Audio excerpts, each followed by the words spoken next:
On this week's edition of The Overtime, we are looking into all things volleyball and check in with this week's Athlete of the Week. First, we will head over to the Northland Preparatory Academy to see how their season is going. Then, look into Flagstaff High School's volleyball and how they are soaring this season. And lastly, take a look into how Coco's volleyball season is off to a rocky start.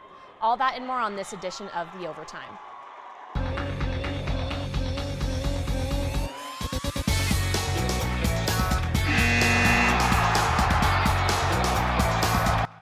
Welcome back, and thank you for joining us on this edition of The Overtime, Northern Arizona's only sports show. I'm your host, Hannah Ware, joined by reporter KRISTEN Chancellor. KRISTEN, are you ready to dive into this week's content? Thanks, Hannah. Let's dive into it.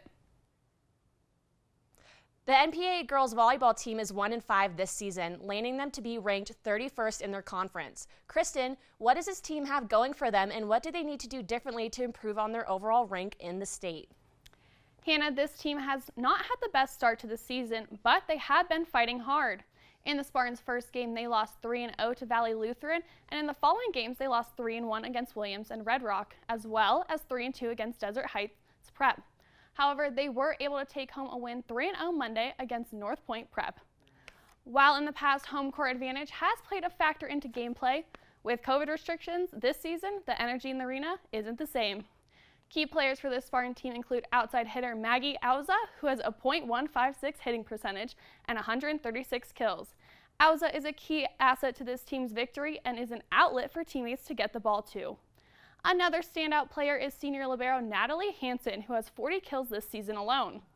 Hansen in the first game against rival Valley Lutherans had 2 blocks, but was unable to help secure the win, losing 3-0. Hansen has a special energy she brings to this team to help keep the momentum up when the crowd isn't there to cheer them on. This Spartans team needs to be stronger on the defense in order to run the other team and allow for fewer mistakes on their side of the court. Well, KRISTEN, let's see if later on in the season they will continue to improve on their skills and pull out more wins. Best of luck as they head into week 6 of their season. Moving on to Flagstaff girls volleyball, they have an outstanding record of 4-0 and ranked number 4 in their conference. This team is nothing short of amazing. They have proved themselves to be a great team last season as well as this season. KRISTEN, what is this team doing well to have such a great start to their year? Well, Hannah, the Eagles are off to a great start despite having multiple postponements for their games. The Eagles team has won 3-1 twice against the Prescott Badgers as well as the Mingus Marauders.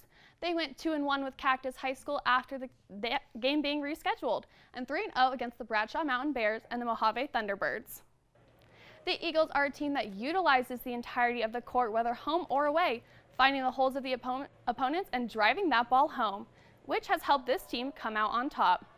The Eagles were a strong opponent against Mojave on Tuesday, with key players junior outside hitter Grace Linez, who continues to break her previous records. Another player to watch this season, junior opposite hitter Bridget Bond, who is a constant outlet for this team.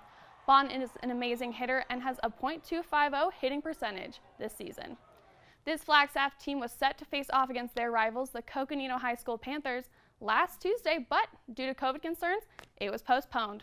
I'm looking forward to this matchup once it's rescheduled.